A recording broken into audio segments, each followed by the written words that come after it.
आज की वीडियो हम लेकर के आए हैं क्लास 10th मैथमेटिक्स से और यहाँ पर है दो चरों वाले रैखिक समीकरण। तो इस वीडियो में आज हम आपको इसका पूरा परिचय कराएंगे, इसको समझाएंगे कि इसको दो चर क्यों कहते हैं, इसमें कौन कौन सी विधियाँ हैं और इसमें कौन कौन से मूलों की प्रकृति याद करने के लिए अपने से कहता है। तो देखो बेटा, पहले अपन बात करते हैं दो चर। दो जानते हो, वो जैसे 1 2 3 4 5 होते हैं, दो होते हैं। चर कौन से होते हैं? चर देखो बेटा, चर होता है आपका जैसे x है, y है, a है, b है, p है, q है, s है, t है। ये बेटा सारे चर होते हैं। अब अगर दो चर एक साथ आते हैं तो उससे जो समीकरण बनेगा उससे बोलेंगे अपन दो चरों वाले रैखिक समीकरण। अब बट प्रश्न खड़ा होता है, भाई दो चर वाले समीकरण का मानक रूप क्या होता है? तो इसका मानक रूप देखो, तो अपन लिखेंगे दो चरों वाले रैखिक समीकरण का जो मानक रूप है वो बेटा ये होता है। हमेशा कई बार आपसे बोर्ड पूछ सकता है, तो इसका जो मानक रूप है वो ये होता है a1x plus b1y plus c1 is equal to 0। दूसरा आएगा आपका a2x plus b2y plus c2 is equal to 0। अब बेटा ये जो समीकरण है ये दो चर वाले समीकरण का मानक रूप है। अब इसमें क्या क्या है वो मैं आपको समझाता हूँ। देखो बेटा, दो चर तो देखो कौन कौन से हो गए, तो दो चर को छांटते हैं पहले। दो चर बेटा आपके हो गए, देखो एक तो x हो गया, एक y हो गया। तो x y तो बेटा देखो दो चर हो गए, यहाँ तक कोई दिक्कत नहीं है। चलो बेटा, अब आते हैं a1 a2 क्या है। तो a1 जो a2 है, ये जो a1 a2 है ये बेटा x का गुणांक है, सही है। यानी a1 a2 आपका x का गुणांक है। तो इसका मतलब फिर b1 b2 क्या हो गया? तो आपको ध्यान हो गया होगा कि b1 b2 जो है y का गुणांक है। चलो साहब, यहाँ तक आपको कोई दिक्कत नहीं। तो फिर c1 c2 क्या है? तो c1 और c2 इसको बेटा अचर पद बोलते हैं, इन्हें बोलते हैं अचर पद। चलिए यहाँ तक देखो, a1 a2 x गुणांक, b1 b2 y गुणांक और c1 c2 अचर पद। अब बेटा ये a1 a2 b1 b2 c1 c2 है क्या? तो आपको वहाँ पे लिखना है कि a1 a2 b1 b2 c1 और c2 ये जितनी भी हैं ये आएंगे, ये सारी की सारी बेटा ये वास्तविक संख्या होती है। यानी कि ये सारी की सारी क्या होंगी? ये होंगी सब की सब वास्तविक संख्या। अब संख्या तो जानते हो 1 2 3 4 5 कुछ भी हो सकती है, ठीक है। तो ये इसका हो गया मानक रूप। अब हम देखते हैं इसको हल करने की जो विधियां हैं वो कौन कौन सी है। तो अपन विधियों को लिखते हैं बेटा। तो विधियां हैं, तो विधियां देखो, इसमें दो विधियां आपकी। एक तो विधि है इसमें विलोपन विधि, काफ़ी इजी है। तो पहली विधि है इसमें बेटा विलोपन। इसमें क्या होता है बेटा, एक चर पद का विलोप करते हैं। और इसमें जो दूसरी विधि है वो है प्रतिस्थापन, ठीक है। तो दूसरी विधि कौन सी हो गई? वो हो गई आपकी प्रतिस्थापन विधि। कई बार क्या है, ग्राफी विधि से भी वो कुछ सवाल दिए हुए हैं। तो तीसरी विधि भी आप लिख लो, वो लिख लो आप ग्राफी विधि। यानी आपको तीन विधियों से आप कोई सी विधि आपसे पूछ सकता है। अब देखो आपके पास विधियाँ हो गई तीन। पहली विधि विलोपन हो गई, दूसरी आपकी प्रतिस्थापन हो गई, तीसरी आपकी ग्राफी हो गई। एक गुणनखंड विधि हुआ करती थी पहले, लेकिन अब इसको 30% कोर्स में हटा दिया। यहाँ तक क्लियर? अब बेटा हमें करना क्या है, पहले अपन देखते हैं कि भाई इस प्रकार के समीकरण कैसे आएगा। जैसे एक एग्जाम्पल लेते हैं अपन। तो एग्जाम्पल मैं आपको बता दूं कि जब भी आपका कोई भी सवाल आएगा तो इस रूप में आएगा। जैसे मैं एग्जाम्पल ले रहा हूँ, ये आपको जैसे 3x plus 4y plus 9 is equal to 0। तो यहाँ पे आ जाए 4x प्लस के 1y प्लस के 10 इजकल टू 0। तो जब भी सवाल आएगा तो इस रूप में आएगा। अब देखो यह a1 और a2 जो है ये तीनों 4 हो गए, b1 b2 आपका 4 1 हो गए, c1 c2 9 और आपके हो गए 10, x और y दो चर हो गए, ठीक है ना। अब इसमें बेटा एक मोस्ट आता है, कई बार वो पूछ लेता है, वो अपन उसको बोलते हैं मूलों की प्रकृति कैसे निकालते हैं। अभी जो मैं आपसे बात कर रहा था मूलों की प्रकृति के बारे में, वो क्या है मैं आपको लिख के दूं, फिर अपन उसको समझाते हैं। वो है आपका रेखिक रेखिक समीकरणों के संगत और व असंगत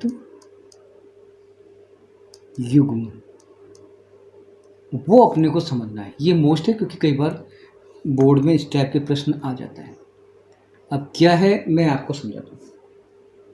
आपने मानक रूप अभी अपन ने पढ़ा, वो क्या होता है पहले मैं उसको आपको लिख देता हूँ, फिर अपन उस पर बात करते हैं। तो ये है आपका a1x plus b1y plus c1 equal to 0, ठीक है। फिर यहाँ पर है a2x, फिर यहाँ पर है b2y, फिर यहाँ पर है c2 इक्वल टू 0। ये आपका मानक रूप हुआ करता है।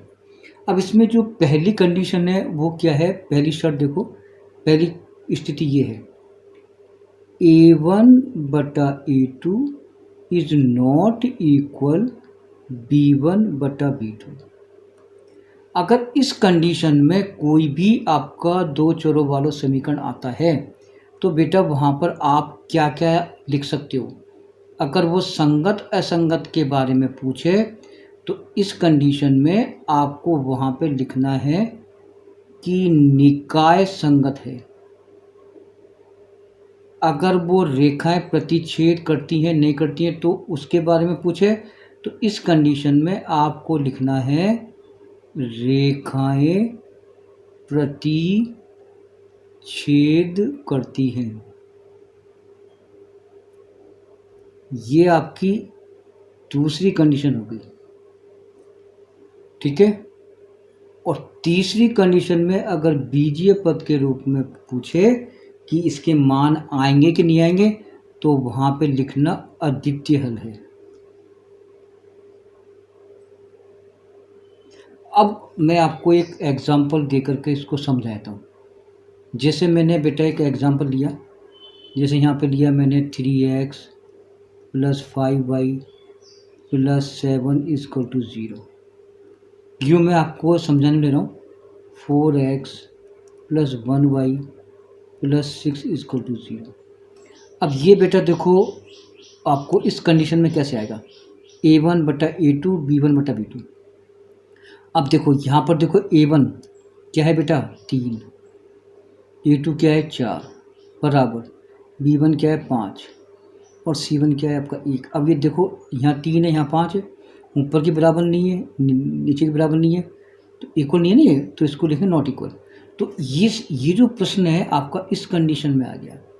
इस कंडीशन में जब भी प्रश्न आएगा तो उसमें ये स्थितियाँ आ सकती हैं। जो निकाय संगत होगा, निकाय यानी होगा समीकरण, अगर इसका ग्राफ बनेगा तो रेखाएं आपस में काटेंगी और अगर वो एक्स वाई का मान निकालेंगे तो आपका अद्वितीय हल आएगा, यानी कि एक्स का एक मान आएगा एक मान वाई का आएगा। है तो क्लियर। चलो अब हम देखते हैं दूसरी कंडीशन क्या कहती है। कंडीशन नंबर सेकंड देखो, सेकंड कंडीशन क्या है बेटा, यदि a1 बटा a2 बराबर b1 बटा b2 बराबर c1 बटा c2। अगर ये कंडीशन बेटा आपके आती है तो आपको करना क्या है, पहली कंडीशन में निकाय संगत है तो यहाँ लिख देना निकाय संगत है।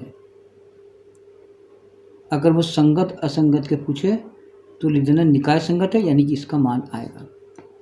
अगर वो रेखाएं प्रतिच्छेद करने के बारे में पूछे तो यहाँ पे लिखना है रेखाएं समपाती होंगी।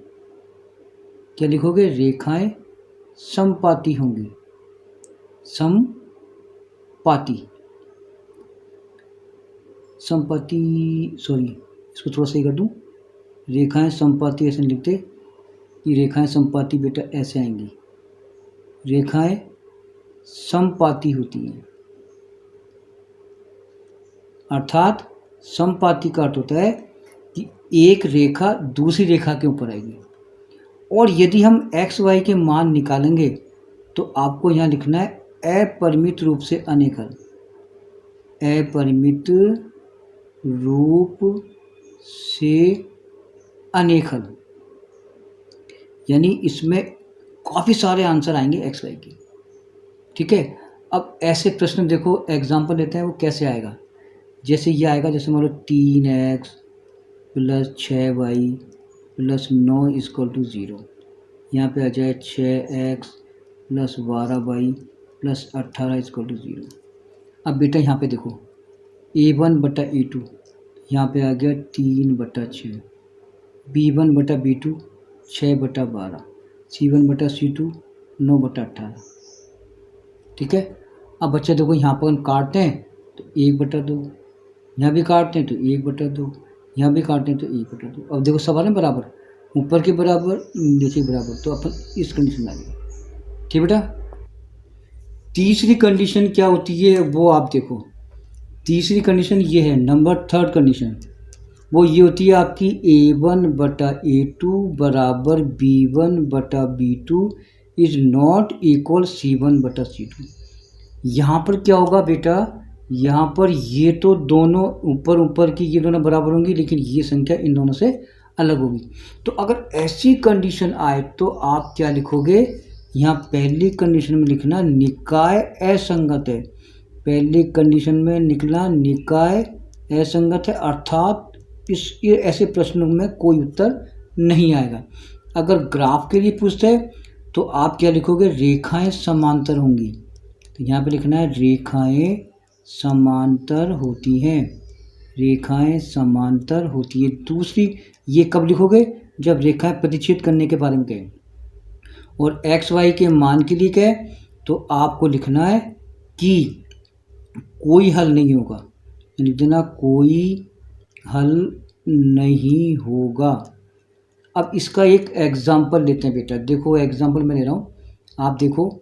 जैसे मैं ले लिया यहाँ पर 2x + 4y है ना बेटा, और यहाँ पर +7, यहाँ ले लिया मैंने 4x + 8y + 9, यहाँ बराबर 0, यहाँ बराबर 0। अब ऊपर देखें बेटा a1/a2 है ना, a1/a2, तो यहाँ पे देखो 2/4, तो यहाँ पे देखो, यहाँ पे आ रहा है आपका 4/8 और यहाँ पर आ रहा है आपका 7/9। तो अपन इसको काटते हैं तो यहाँ पर आता है बेटा 1/2, जब इसे काटते हैं तो यहाँ भी आता है 1/2 और यहाँ पे आता है 7/9।